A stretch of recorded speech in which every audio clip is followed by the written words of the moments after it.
Anybody have a little kink in their back? You can feel it along your spine and you want to crack it so badly, but no matter how you contort your body, you just cannot crack it. That's what I've been doing for the past hour, and now I'm just annoyed because I really can't crack my back.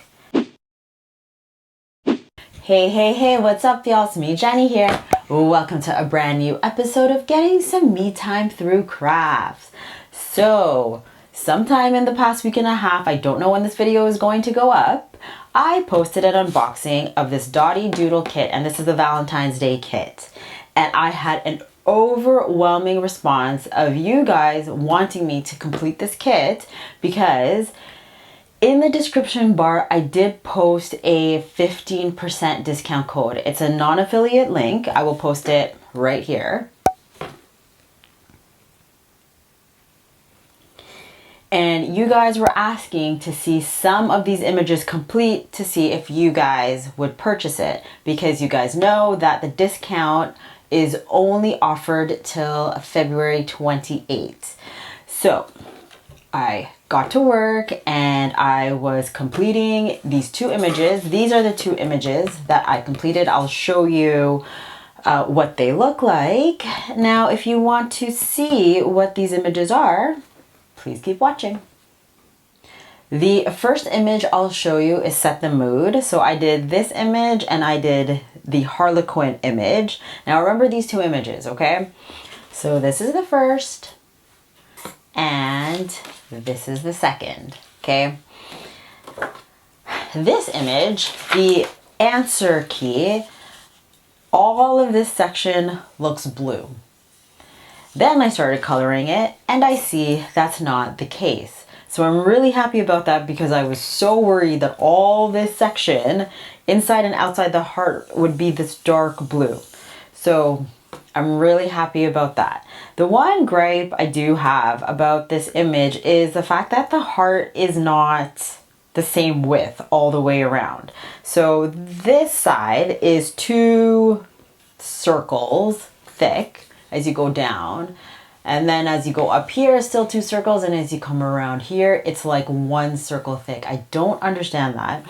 I also don't understand, now this is just me, this has nothing to do with, you know, the quality of the product. I just don't understand this image. It's just, looks like you put a whole bunch of color here, just randomly. The good thing though is that I knew that there was some sort of scheme to the color, like the darker color here would transition into the greens, like the blues would transition to the greens, would transition into the reds, would transition to the orange, would transition into the purples. Like, so I can pretty much guess where all of the colors were gonna end up.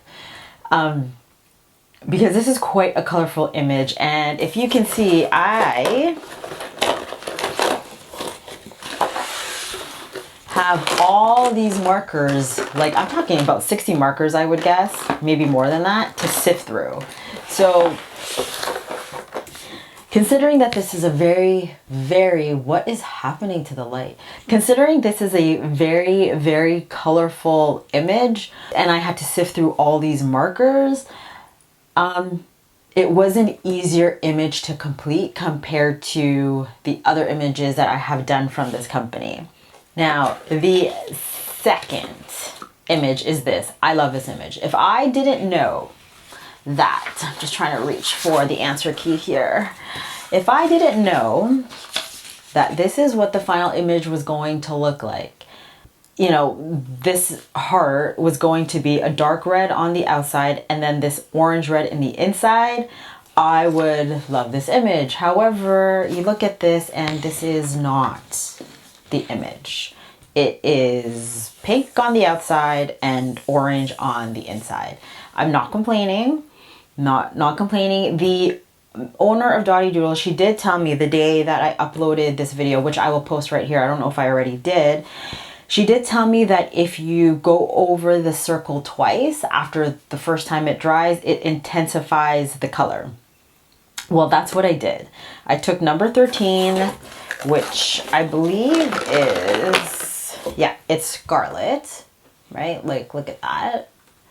And I waited till everything dried, and I went over and I started to color it in. Well, as I'm coloring it in, and I'm sure you guys can see, it's still not red. The color itself is intensified, but it's an intensified pink, not intensified red. That was my only gripe that I had with this painting. Other than that, like, this image looks fantastic. I'll turn it over. So the way I like to color these ones is that I use the fine point tip right here, and I color each individual circle. When I saw that this was all orange inside, I took the broad tip part, this side, and I just colored everything in. And the reason why I did it like that was because it was 11:30 at night. I just wanted to finish this image. I barely had any sleep the night before, so that's why I just did what I did, which explains why you don't see a circular pattern like you do with the rest of the colors. You do see lines. So it's a good thing that you do get the option to use broad tip and the fine print, because when you get like a large section like this, it's actually quite easier to use the thicker tip than it is the thinner tip. I mean, you do save a lot of time, that's for sure. And the one thing I don't understand about this image are these random colors on the outside. Like, you've got this wine red, you got this pink, but those colors are supposed to be on the inside, right? You've got this random yellow. Like, it really has nothing to do with the background.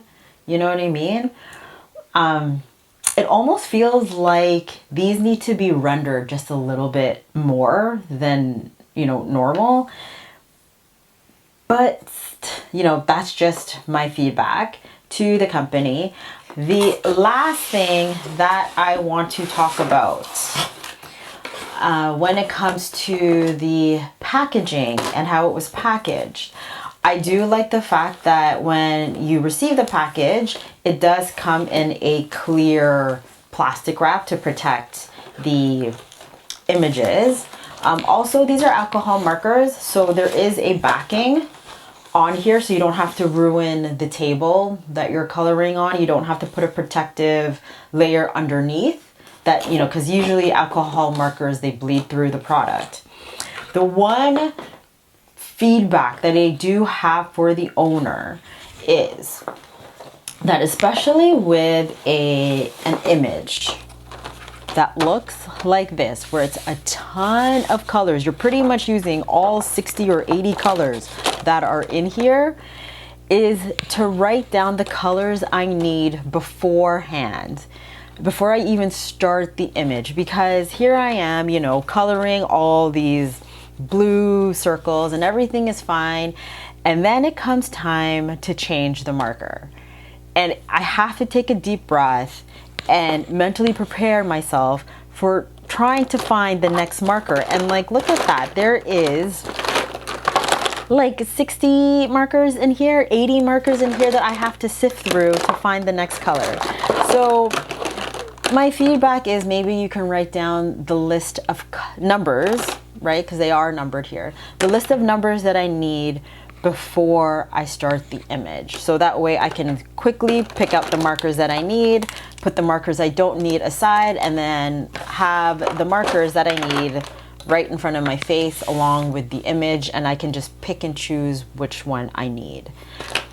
That would be my feedback to the company. Now, one thing that I do have to mention, and I did say this in the last video, but I'll say it again in case if you guys hadn't watched it, is that when you start to color in on the paper, if you put a dot, for some strange reason, it expands. Like the marker just, like the pigment expands. So just be careful not to color right on the line, because it will expand and go into the next circle. Don't color right along the edge because the expansion is actually quite big. Oh, and the last thing. Okay, so I don't know where that marker is. I had it. Okay, so this marker came broken. This is number 141. I'm sure it wasn't the owner's fault. right? Can you guys see it? I don't even think it really matters, to be honest with you. The marker did come broken. I really didn't care because it is on the broad tip side. I like the fine tip, like I said earlier, so it really didn't affect me too much. But there were some markers, and I don't know which one it is. I did not write down which color it was, or were, because it was more than one marker. When I popped the cap off, the gray part plus the nib came out as well. And then there was like this, like the ink had fallen out, and I had to surgery quite a few markers to get it back inside and to close the cap and then reopen the cap and pray that this all stays where it belongs instead of coming out. But overall, for the experience of relaxing, and look at all the extra markers that you get. I'm only 2 out of 4 images in, but I'm sure by the time I complete all 4 images, I'll still have plenty of marker left over that I can put aside and play with my son or color with my son. For $60 Canadian, like to get all these markers plus 4 images, it's a great deal. And I'm not just saying that because I know the owner or I've talked to her a few times. It's a great deal. And the fact that you also get this 15% discount code makes it even better. Oh, and also another thing, when it was shipped to me, it only took 24 hours to get to me. So that's an even better steal, because you know, if you order from China, like that stuff just takes forever to come in. And that concludes my review of the Valentine's Day kit from Dotidoodle. So thank you so much, Mandy, for sending me this kit. I completely appreciate it. I totally, with my own money, would purchase the bigger kits because, you know, the bigger the better. But like I said, I am very happy with this. Totally worth your money. And I will end the video right here, so please don't forget to like, comment, subscribe, all down below. You can catch me on all my social media, which is right here. That's at Kiss Jennie. That's spelled kiss.jennie, Jennie with an IE. Or if you want to subscribe to my channel, click on my face right here. Or if you want to catch me in my last video, click right here. I upload videos every Tuesdays and Thursdays, and I'll see you in my next video. Bye-bye.